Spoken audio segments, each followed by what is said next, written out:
Well, good afternoon, everyone. David speaking. It's 20 past 5 here in the UK on Tuesday, the 10th of November, after a huge day yesterday. You've all read the reasons for it, I'm quite sure. And I think it precipitated the biggest rotation from momentum to value stocks that I've witnessed in the 40 years that I've been involved in markets. So it's market pulled back a little bit this morning, filled a gap. I'll show it in a second, and is now up. S&P up 5 points over last night's close. The advances, the guts of twice that of the declines, and every measure of the trend on VectorVest is up. If we have a look at the VectorVest composite, an equally weighted index of all of the shares that we follow, you can see that that's the big day up yesterday. It opened, came down, closed this gap, and in fact is now moving up, and moving up quite nicely. That's quite a nice looking candle here.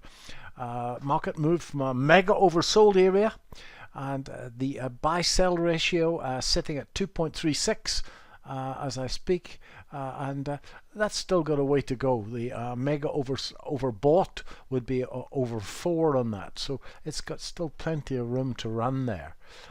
If we have a look at the S&P 500, the S&P 500 again came back today and closed that gap. And there's also a trend line there as well, and now pushing up and pushing up quite strongly. So technically that looks just fine. Those of you that are technicians will know that in this triangular formation, this little bit should in fact be repeated on the upside. So I'm still looking forward to, I hope, a run into Christmas. So yesterday wasn't the best day for me. I managed to get out of, I had long positions that were well in the money, and of course they were in fact momentum orientated, and I managed to get rid of them all. As you know, the brokers and the market makers were closed.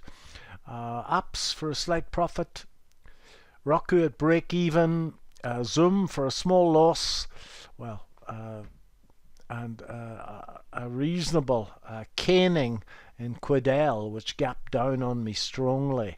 I was well in the money on Friday, but it gapped right down and got out of that. Thank goodness for position sizing, because I initially had a 1% risk on that trade if it had hit my stop loss, and I think I got stopped out. I haven't done the calculation in detail, but I think I got stopped out with nearly a 3% loss in that. So it's not the end of the world.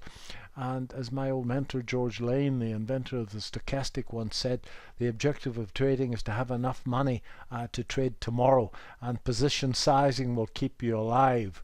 I think the old mantra is never risk any more than 1% on any one trade. It may seem naive, but nevertheless it'll keep you alive. Remember, the 1% is the difference in cash between the entry point and the stop loss, and that should never be any more than 1% of your account size. And gaps like this are not that common. They do occur, they're not that common, but if you do get a gap, it's going to be painful for a day or two, but it's certainly not going to take you out of the game. And with the run that we've had from April, well, we've made up that 3% many times over in the run from April. So a little bit of discipline will help me, that's for sure. So I'm happy with this, and I have a long position, actually intraday position, running on the index from 3530. We'll see how it goes. Now the gold price, clearly there was a big premium in the gold price. The gold price broke out.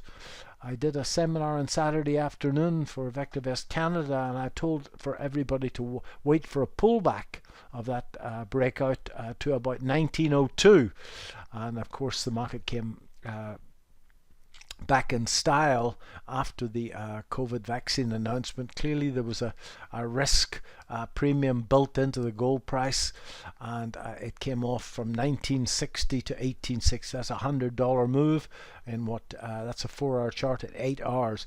Doing its best to move up here, but for the moment, after a move down like this, we have to assume that this is a counter trend rally until it in fact proves to the contrary. So just stay away from gold shares. I hadn't bought into any gold shares in this round. Stay away from gold shares for a little while. I have one spread bet running in NEM, and that's the only position that I've got running at the moment. I think that if we have a look at the companies that did well yesterday, for example, let's look at Disney. And what Vegas, MGM, and I think Cruise, Carnival. Cruise companies did well. The exchange traded fund for airlines did exceptionally well. Jets. So they're off today and they're all pulling back. I think it's worthwhile to look at them. As I say, this rotation from momentum to value happened in seconds. So there is Carnival, folks, and Carnival gapped through that trend line, and it's, let's see where it is now. It's pulling back a little bit. So let's see if we could get that at a better level, and clearly you'll have to judge as to whether this announcement by Pfizer makes any difference whatsoever. The market seems to think with the size of this move that it certainly does. They're all pretty much doing the same thing. That's MGM, okay, pulling back to, clearly that's a very important level at $24, and that's Disney.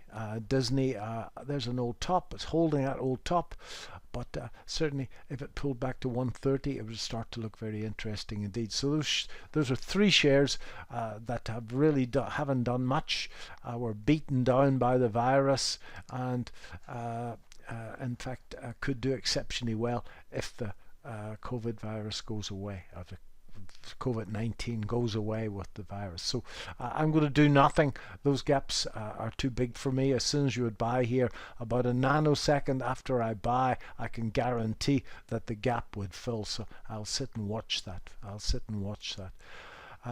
Quite a short video, folks, and I'm just going to sit and plot, and by the middle of the week I should have decided where I'm going to place some money on some spread bets. Just one running, that one on Newmont Mining. I can pull it up, I suppose. NEM. There we have it. And NEM.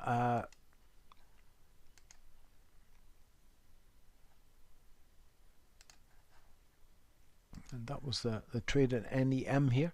And that trade is still running. That trade is still running.